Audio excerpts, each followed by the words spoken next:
Thanks, Mr. Chairman. Thanks for this hearing. It was 16 years ago that my office in Chicago was contacted by a representative of the Merit Music Program. It's a great program in Chicago. A lady left a lot of money and said, take this money and use it to train students in the public schools on, teach them music and give them musical instruments. And the Merit Music Program called and said, we've got this amazing young woman named Teresa Lee, and she started on the piano and turned out to be a prodigy. So good that she has now been accepted at the major music schools across the country. Her problem is she is a Korean immigrant to the United States, brought here at the age of 2, and her parents didn't file the necessary papers for her to stay. She is undocumented. So they asked us to take a look at her case and see if we could help her. We checked the law, and the law was very clear. Teresa, then about 17 or 18 years old, under our law had to leave the United States for 10 years and petition to come back into the United States. And I thought to myself, that is not fair. She's done nothing wrong. Her parents were trying to help the family. They didn't file the paper. She was 2 years old, for goodness sakes. And so I sat down and started working on the DREAM Act 16 years ago. This was legislation, bipartisan legislation, to give young people like Teresa Lee a path to citizenship when they came to the United States only as children. I've introduced the most recent version of it with my friend and colleague, Senator Lindsey Graham, on a bipartisan basis as well. Well, let me tell you the end of the story on Teresa, because it's a pretty good one. She went on to obtain her bachelor's and master's degree from the Manhattan School of Music and is currently pursuing her doctorate. She's played in Carnegie Hall. She is an amazing young woman, now a mother, married, and living in the New York area. And I would like, if the committee would allow me, to introduce to you the first dreamer, Teresa Lee. Would you please stand? Thank you.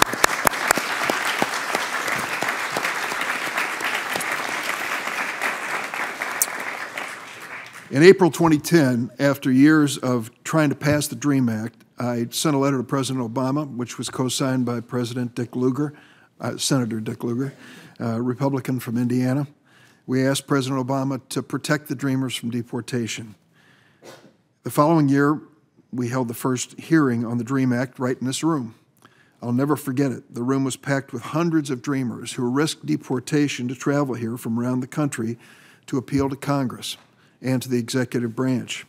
In June 2012, President Obama used his executive authority to establish DACA, deferring the deportation of Dreamers and allowing them to work on a temporary renewable basis only after they had paid the filing fee for processing and had gone through a comprehensive criminal background check, and had also made pledges that they would pay their taxes and everything required of citizens in the United States.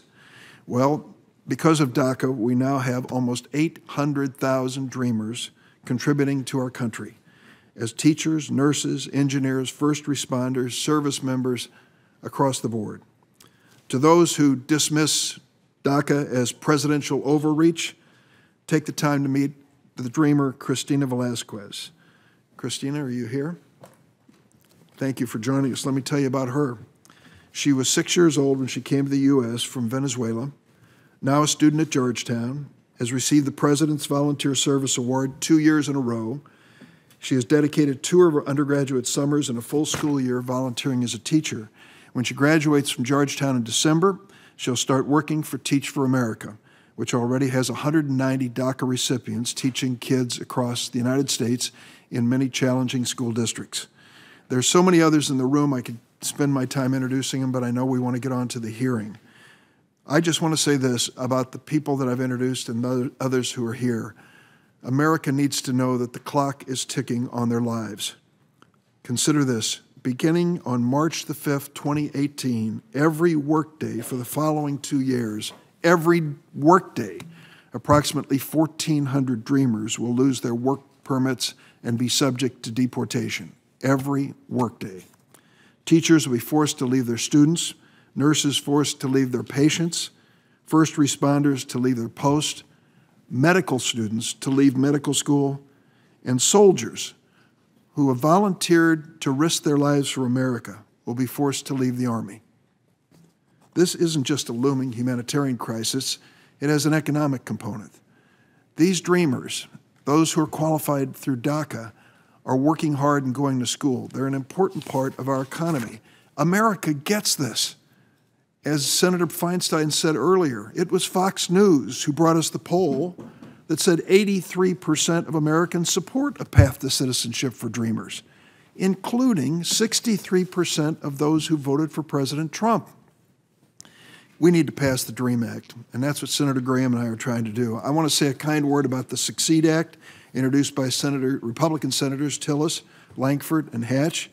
This bill demonstrates that we do have the beginning of broad bipartisan support in the Senate to finally solve this issue. We don't agree on every aspect between the two bills, but we are at least in common conversation with the same goal in mind. I'd like to also say a word about the DREAM Act as Senator Graham and I introduced it in comparison to the SUCCEED Act. Tolu Olabumi, would you stand so people can see what you look like, Tolu? Tolu's been my friend for many years. She was brought to the United States from Nigeria as a child. She's lived here for more than 20 years. She graduated from Washington Lee University with a degree in chemical engineering, currently serves on the Global Agenda Council on Migration, and was recognized by the World Economic Forum as one of 15 women changing the world. Tolu, unfortunately, doesn't qualify under the SUCCEED Act to become part of America's future legally. It won't offer her the protection from deportation to Nigeria, where she hasn't lived since she was a child. And finally, on negotiations, Senator Cornyn, I couldn't agree with you more. If we can sit down and come up with a reasonable list of border security provisions that will give us the peace of mind and assurance that we are doing our level best to stop those who shouldn't be coming to the United States from coming here, I'll join you in that effort. Now, I can't subscribe to a litany of possibilities here. There are some who've saved up every idea they've ever had about immigration and want to slap it on the DREAM Act. We can't do that either. Let's try to find some reasonable compromise that solves this problem. And when we do, America will be a better nation. Thank you, Mr. Chairman.